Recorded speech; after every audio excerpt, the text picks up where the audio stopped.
খুলনায় বাংলাদেশ জাতীয়তাবাদী স্বেচ্ছাসেবক দলের ৪৪তম প্রতিষ্ঠা বার্ষিকী উদযাপন করা হয়েছে। মঙ্গলবার বিকেলে মহানগর স্বেচ্ছাসেবক দলের আয়োজনে নগরীর রেলওয়ে স্টেশন থেকে শুরু হয়ে শহরের প্রধান প্রধান সড়ক প্রদক্ষিণ করে দলীয় কার্যালয়ে এসে সমাবেশের মাধ্যমে শেষ হয়। র্যালি পরবর্তী সমাবেশে নগর স্বেচ্ছাসেবক দলের সাবেক সিনিয়র সহ সভাপতি শফিকুল ইসলাম শাহীনের সভাপতিত্বে ও সাবেক সাংগঠনিক সম্পাদক মুনতাসির আল মামুনের সঞ্চালনায় প্রধান অতিথি ছিলেন খুলনা মহানগর বিএনপির আহ্বায়ক অ্যাডভোকেট শফিকুল আলম মনা।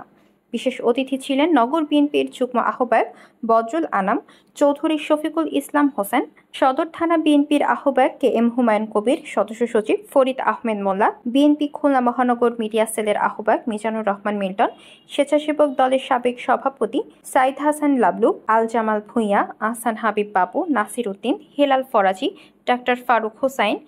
মহিদুল ইসলাম, মোহাম্মদ আলামিন হোসেন, মাজিদুর রহমান তুহিন, মোতালেব শেখ, কামরুল ইসলাম, কামরুজ্জামান রনি, ইয়াসির শেখ, সাইফুর রহমান, রুহেল হাওলাদার, রমজান শেখ ও মাসুদ পারভেজ হিরণ, তারিফ বিশ্বাস বাবু, ইসলাম খলিফা, ইউসুফ সর্দার, আয়ুব সিদ্দিকী মিলন, রফিকুল ইসলাম বাবু, শাহাদাত হাওলাদার, সাইদুর রহমান, মামুনুর রশিদ, আম্মার মোড়ল, বিল্লাল হোসেন, মোশাররফ হোসেন, হাদিউজ্জামান, জাহিদুল ইসলাম, মানিক সর্দার, শেখর রায় ও সেলিম মল্লিক সহ বিভিন্ন পর্যায়ের দলীয় নেতাকর্মীরা।